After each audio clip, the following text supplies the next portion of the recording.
Now, these Reddit stories are meant to be true. Whether you believe them or not is entirely up to you. Thank you very much for choosing my video to chill to.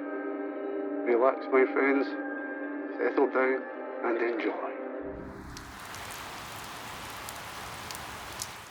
Alaskan Airlines Flight 261. This is a story my mom has told me for years.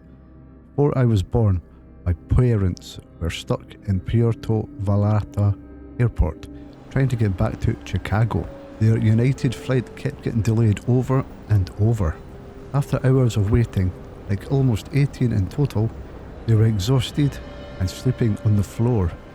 My mom finally begged my dad just to get on a different flight.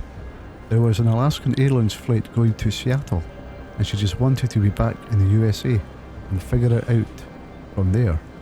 My dad immediately refused and kept saying, "I'm not getting on that plane," which my mom always thought was weird because he's not usually like that.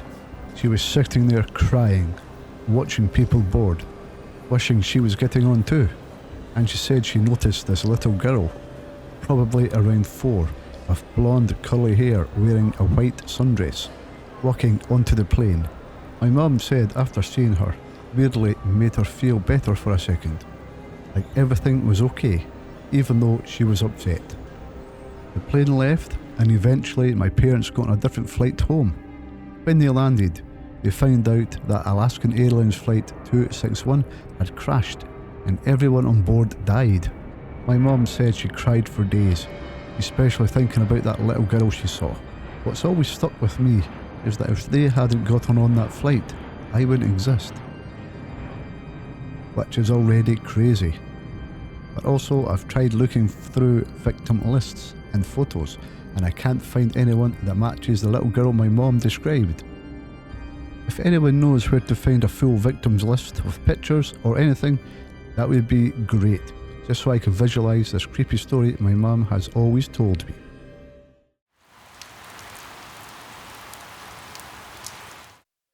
The scariest night of my life.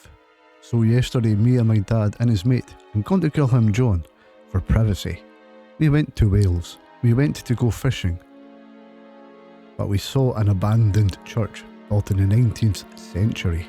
So we went up to it. This place has been abandoned for years.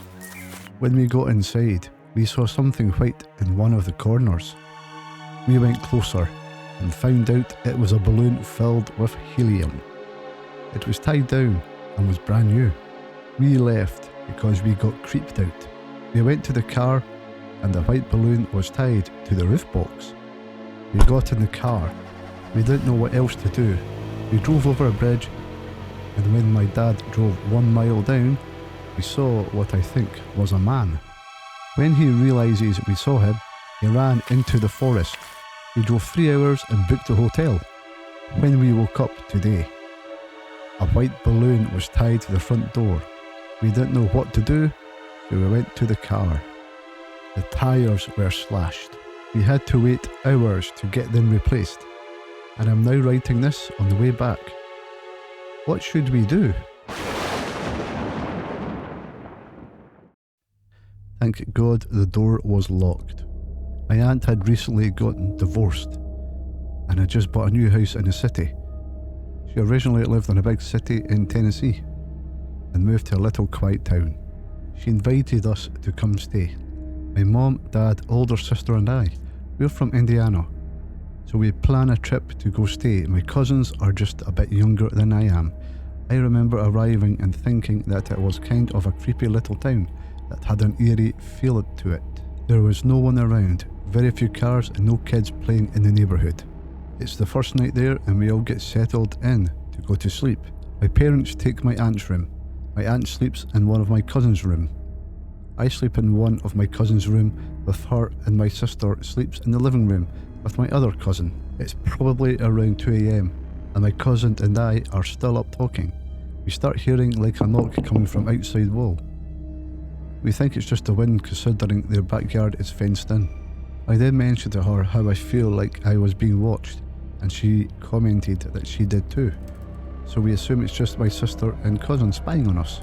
We were all between 10 and 16 years old. A little while, probably 30 minutes later, I hear my sister from the living room quietly calling for my aunt in a shaky voice.